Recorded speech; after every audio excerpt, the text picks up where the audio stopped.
कल्याणला खूप मोठा इतिहास आहे आणि इथे येऊन त्यामुळे प्रमोशन करणं आमच्यासाठी भाग्यच आहे.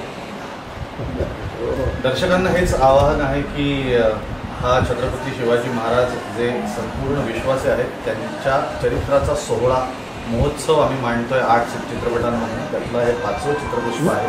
त्यामुळे हा सोहळा आपण सगळेजण मिळून याच देशात नाही तर देशाच्या बाहेर देखील मोठ्या उत्साहात साजरा करूया. सगळ्यात महत्त्वाचं सांगतो की कल्याणमध्ये येण्यासाठी एक चांगली जागा लागते तुम्हाला की लोकांना जिथे संबोधित करता येईल, लोकांविषयी तिथे बोलता येईल. तर आज आपण इथे सगळेजण बसलो आहोत आयडियल परिवाराच्या या स्कूल कॉलेजेसच्या प्रिमाइसमध्ये बसलेलो आहोत. तर मला प्लीज सांगतो की त्यांचं मेन्शन जरूर करा की त्यांनी इथे यायला आम्हाला प्रोत्साहित केलं आणि इथे मंच उपलब्ध केलं. धन्यवाद. तुमच्या सगळ्यांचं धन्यवाद. धन्यवाद. देशभर आहे.